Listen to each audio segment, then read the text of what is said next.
e hoje falaremos sobre o capítulo 2, que se intitula Da Encarnação dos Espíritos. E o subitem, objetivo da encarnação, a alma, materialismo. Vamos lá. Objetivo da encarnação. Qual o objetivo da encarnação dos espíritos? Resposta: Deus lhes impõe a encarnação com o fim de fazê-los chegar à perfeição. Para uns é expiação, para outros missão, mas para alcançarem essa perfeição tem que sofrer todas as vicissitudes da existência corporal. Nisso é que está a expiação. Visa ainda outro fim, a encarnação: o de pôr o espírito em condições de suportar a parte que ele toca na obra da criação. Para executá-la é que, em cada mundo, toma o espírito um instrumento de harmonia com a matéria essencial desse mundo, a fim de aí cumprir, daquele ponto de vista, as ordens de Deus. É assim que, concorrendo para a obra geral, ele próprio se adianta. A ação dos seres corpóreos é necessária à marcha do universo. Deus, porém, na sua sabedoria, quis que nessa mesma ação eles encontrassem um meio de progredir, de se aproximar dele. Deste modo, por uma admirável lei da providência, tudo se encadeia, tudo é solidário na natureza. Tem necessidade de encarnação os espíritos que desde o princípio seguiram o caminho do bem. Todos são criados simples e ignorantes e se instruem nas lutas e tribulações da vida corporal. Deus, que é justo, não podia fazer felizes a uns sem fadigas e trabalhos, consequentemente, sem mérito. Mas, então, de que serve aos espíritos terem seguido o caminho do bem, se isso não os isenta dos sofrimentos da vida corporal? Chegam mais depressa ao fim.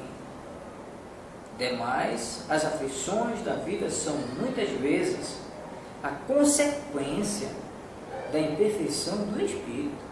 Quanto menos imperfeições, tanto menos tormentos. Aquele que não é invejoso, nem ciumento, nem avaro, nem ambicioso, não sofrerá as torturas que se originam desses defeitos.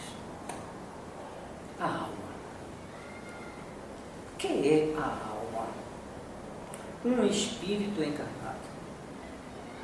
O que era a alma antes de se unir ao corpo? Espírito. As almas e os espíritos são, portanto, idênticos? Mesma coisa? Sim, as almas não são senão os espíritos.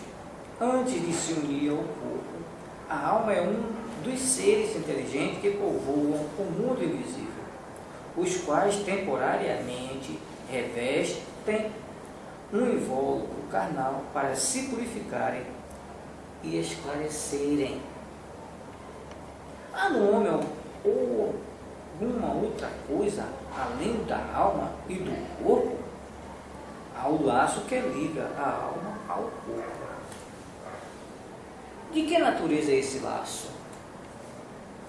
Semimaterial, isto é, de natureza intermédia entre o espírito e o corpo. É preciso que seja assim para que os dois se possam comunicar um com o outro. Por meio desse laço é que o espírito atua sobre a matéria e reciprocamente. O homem é, portanto, formado de 3 partes essenciais: o corpo, ou ser material análogo ao dos animais e animado pelo mesmo princípio vital. Segundo, a alma, espírito encarnado que tem no corpo a sua habitação. Terceiro, o princípio intermediário, ou perispírito, substância semimaterial que serve de primeiro envoltório ao espírito e liga a alma ao corpo, tal num fruto, o germe, o perisperma e a casca. A alma independe do princípio vital. O corpo é mais do que envoltório. Repetindo, constantemente. Pode o corpo existir sem a alma? Pode. Entretanto, desde que cessa a vida do corpo, a alma o abandona. Antes do nascimento, ainda não há união definitiva entre a alma e o corpo. Enquanto que depois de essa união se haver estabelecido, a morte do corpo rompe os laços que o prendem à alma e esta o abandona. A vida orgânica pode animar um corpo sem alma, mas a alma não pode habitar um corpo privado de vida orgânica. O que seria o nosso corpo se não tivesse alma? Simples massa de carne sem inteligência. Tudo o que quiseres, exceto o nome. O espírito pode encarnar a um tempo em 2 corpos diferentes? Não. O espírito é indivisível e não pode animar simultaneamente 2 seres distintos. O que se deve pensar da opinião dos que consideram a alma o princípio da vida material? É uma questão de palavras com que nada temos. Começai por vos entenderdes mutuamente. Alguns espíritos, e antes deles, alguns filósofos, definiram a alma como sendo uma centelha anímica emanada do grande todo. Por que essa contradição? Não há contradição. Tudo depende das acepções das palavras. Porque não tendes uma palavra para cada coisa. O vocábulo alma se emprega para exprimir coisas muito diferentes. Uns chamam alma ao princípio da vida. E nesta acepção se pode com acerto dizer figuramente que a alma é uma centelha anímica emanada do grande todo. Estas últimas palavras indicam a fonte universal do princípio vital, de que cada ser absorve uma porção e que após a morte volta à massa de onde saiu. Essa ideia de nenhum modo exclui a de um ser moral, distinto, independente da matéria e que conserva sua individualidade. E esse ser, igualmente, se dá o nome de alma. E é nesta acepção é que se pode dizer que a alma é um espírito encarnado. Dando da alma definições diversas, os espíritos falaram de acordo com o modo por que aplicavam a palavra e com as ideias terrenas de que ainda estavam mais ou menos imbuídos. Isto resulta da deficiência da linguagem humana, que não dispõe de uma palavra para cada ideia, donde uma imensidade de equívocos e discussões. És porque os espíritos superiores nos dizem que primeiro nos entendamos acerca das palavras. Que se deve pensar da teoria da alma subdividida em todas as partes, quanto são os músculos, e presidindo assim a cada uma das funções do corpo? Ainda isto depende do sentido que se empresta à palavra alma. Se se entende por alma o fluido vital, essa teoria tem razão de ser. Se se entende por alma o espírito encarnado, é errôneo. Já dissemos que o espírito é indivisível. Ele imprime movimentos aos órgãos, servindo-se do fluido intermediário, sem que para isso se divida. Entretanto, alguns espíritos deram essa definição. Os espíritos ignorantes podem tomar o efeito pela causa.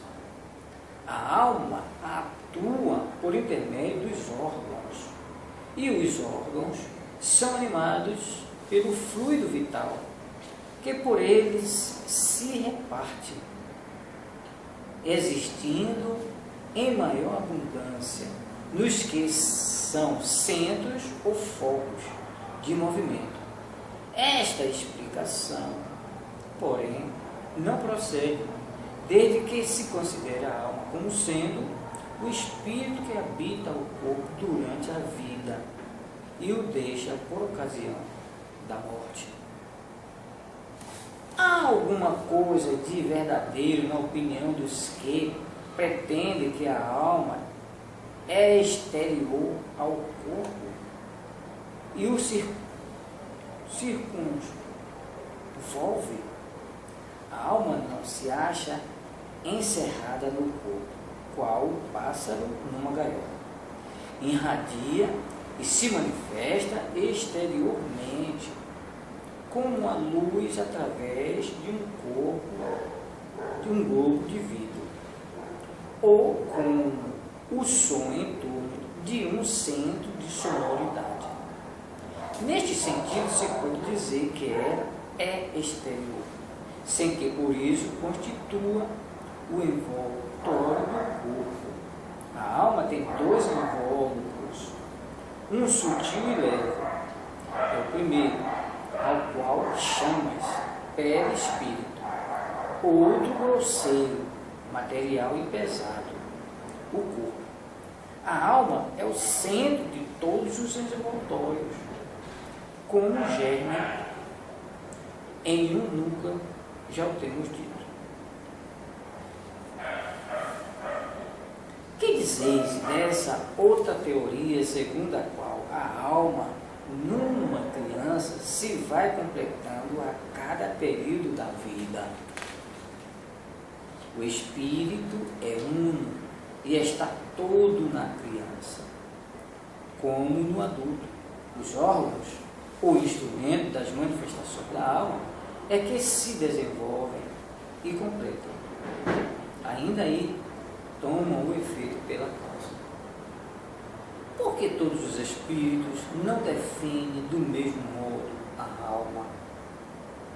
Os espíritos não se acham todos esclarecidos igualmente sobre estes assuntos. Há espíritos de inteligência ainda limitadas, que não compreendem as coisas abstratas. São como as crianças entre vós. Também há espíritos pseudo-sábios que fazem alarde de palavras para se imporem, ainda como sucede entre vós. Depois, os próprios espíritos esclarecidos podem exprimir-se em termos diferentes, cujo valor, entretanto, é substancialmente o mesmo, sobretudo quando se trata de coisas que a vossa linguagem se mostra impotente para traduzir com clareza. Recorrem então a figuras, a comparações que tomais como realidade. O que se deve entender por alma do mundo? O princípio universal da vida e da inteligência, do qual nascem as individualidades, mas os que se servem dessa expressão não se compreendem, as mais das vezes, uns aos outros. O termo alma é tão elástico que cada um o interpreta ao sabor de suas fantasias. Também à terra hão atribuído uma alma. Por alma da terra se deve entender o conjunto dos espíritos abnegados que dirigem para o bem as vossas ações quando os escutais, e que, de certo modo, são os lugares tenentes de Deus com relação ao vosso planeta. Como se explica que tantos filósofos antigos e modernos, durante tão longo tempo, hajam discutido sobre a ciência psicológica e não tenham chegado ao conhecimento da verdade? Esses homens eram os precursores da eterna doutrina espírita. Prepararam os caminhos, eram homens e, como tais, se enganaram, tomando suas próprias ideias pela luz. No entanto, mesmo os seus erros servem para realçar a verdade, mostrando o pró e o contra. Demais, entre esses erros se encontram grandes verdades que um estudo comparativo torna apreensíveis. A alma tem no corpo sede determinada e circunscrita? Não. Porém, dos grandes gênios, em todos os que pensam muito, ela reside mais particularmente na cabeça, ao passo que ocupa principalmente o coração daqueles que muito sentem e cujas ações têm todas por objeto a humanidade. Que se deve pensar da opinião dos que situam a alma num centro vital? Quer isso dizer que os espíritos habitam de preferência essa parte do vosso organismo, por ser aí o ponto de convergência de todas as sensações. São os que a situam no que consideram o centro da vitalidade. Esses a confundem com o fluido ou princípio vital. Pode, todavia, dizer-se que a sede da alma se encontra especialmente nos órgãos que servem para as manifestações intelectuais e morais.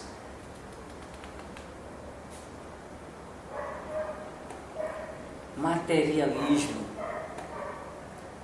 Por que é que os anatomistas, os fisiologistas e, em geral, os que aprofundam a ciência da natureza são com tanta frequência levados ao materialismo? O fisiologista refere tudo ao que vê. Orgulho dos homens que julgam saber tudo e não admitem nada, que haja coisa alguma que lhes esteja acima do entendimento. A própria ciência que cultivam os enche de presunção. Pensam que a natureza nada lhes pode conservar oculto. Não é de lastimar que o materialismo seja uma consequência de estudos que deveriam, contrariamente, mostrar ao homem a superioridade da inteligência que governa o mundo? Deve-se daí concluir que são perigosos? Não é exato que o materialismo seja uma consequência desses estudos. O homem é que deles tira uma consequência falsa, pela razão de lhe ser dada a abusar de tudo. mesmo das melhores coisas. Acresce que o nada os amedronta mais do que eles quereriam que parecesse. E os espíritos fortes quase sempre são antes fanfarrões do que bravos. Na sua maioria, só são materialistas, porque não têm com que encher o vazio do abismo que diante deles se abre. Mostrai-lhes uma âncora de salvação, e a elas se agarrarão presunçosamente. Por uma aberração da inteligência, pessoas há que só veem nos seres orgânicos a ação da matéria, e a esta atribuem todos os vossos atos. E o corpo humano apenas veem a máquina elétrica. Somente pelo funcionamento dos órgãos estudar o mecanismo da vida, cuja repetida extinção conservaram, por efeito da ruptura de um fio, e nada mais enxergaram além desse fio. Procuraram saber se alguma coisa restava, e como nada acharam senão matéria, que se tornara inerte, como não viram a alma escapar-se, como não o puderam apanhar, concluíram que tudo se continha nas propriedades da matéria e que, portanto, a morte se seguia à aniquilação do pensamento. Triste consequência, se for real, porque então o bem e o mal nada significariam. O homem teria razão para só pensar em si e para colocar acima de tudo a satisfação de seus apetites materiais. Quebrados estariam os laços sociais e as mais santas afeições se romperiam para sempre. Felizmente, longe estão de ser gerais semelhantes ideias, porque se podem mesmo ter por muito circunscritas, constituindo apenas opiniões individuais, pois que, em parte alguma, ainda formaram doutrina. Uma sociedade que se fundasse sobre tais bases traria em si o germe de sua dissolução, e seus membros se entredevorariam como animais ferozes. O homem tem instintivamente a convicção de que nem tudo se lhe acaba com a vida. O nada lhe infunde horror. É em vão que se obstina contra a ideia da vida futura. Ao soar o momento supremo, poucos são os que não inquirem do que vai ser deles, porque a ideia de deixar a vida para sempre algo oferece de pungente. Quem, de fato, poderia encarar com indiferença uma separação absoluta, eterna, de tudo que foi objeto de seu amor? Quem poderia ver, sem terror, abrir-se diante de si o imensurável abismo do nada, onde se sepultassem para sempre todas as suas faculdades, todas as suas esperanças, e dizer a si mesmo: pois que, depois de mim, nada mais senão vá. Tudo definitivamente acabado. Mas alguns dias, e a minha lembrança se terá apagado da memória dos que me sobreviverem. Nenhum vestígio, dentro e pouco, restará da minha passagem pela terra. Até mesmo o bem que fiz será esquecido pelos ingratos a quem beneficiei, e nada para compensar tudo isto, nenhuma outra perspectiva, além da do meu corpo roído pelos germes. Não tem este quadro alguma coisa de horrível, de glacial? A religião ensina que não pode ser assim, e a razão não o confirma, mas uma existência futura, vaga e indefinida, não apresenta o que satisfaça ao nosso desejo do positivo. Essa, em muitos, a origem da dúvida. Possuímos alma, está bem, mas que é a nossa alma? Tem forma? Uma aparência qualquer? É um ser limitado ou indefinido? Diz alguns que é um sopro de Deus, outros uma centelha, outros uma parcela do grande todo, o princípio da vida e da inteligência. Que é, porém, o que de tudo isto ficamos sabendo? Que nos importa ter uma alma? Se extinguindo-se-nos a vida, ela desaparece na imensidade, como as gotas d'água no oceano. A perda da nossa individualidade não equivale para nós ao nada? Disse também que a alma é imaterial. Ora, uma coisa imaterial carece de proporções determinadas. Desde então, nada é para nós. A religião ainda nos ensina que seremos felizes ou desgraçados, conforme ao bem ou ao mal que houvermos feito. Que vem a ser, porém, essa felicidade que nos aguarda no seio de Deus? Será uma beatitude, uma contemplação eterna, sem outra ocupação mais do que entoar louvores ao Criador? As chamas do inferno serão uma realidade ou um símbolo? A própria igreja lhes dá esta última significação. Mas então, que são aqueles sofrimentos? Onde esse lugar de suplício? Numa palavra. Que é o que se faz? Que é o que se vê nesse outro mundo que a todos nos espera? Dizem que ninguém jamais voltou de lá para nos dar informações. É erro dizê-lo, e a missão do Espiritismo consiste precisamente em nos esclarecer acerca desse futuro, em fazer com que, até certo ponto, o toquemos com o dedo e o penetremos com o olhar. Não mais pelo raciocínio somente, porém pelos fatos.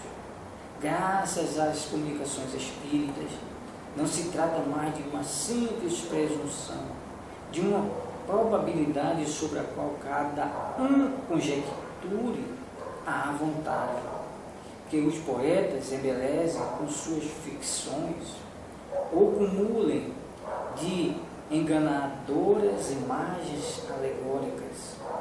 É a realidade que nos aparece, pois que são os próprios seres de além-túmulo que nos vêm descrever a situação em que se acham, relatar o que fazem, facultando-nos assistir, por assim dizer, a todas as peripécias da nossa vida, que lá vivem e mostrando-nos, por esse meio, a sorte inevitável que nos está reservada, de acordo com os nossos méritos e deméritos.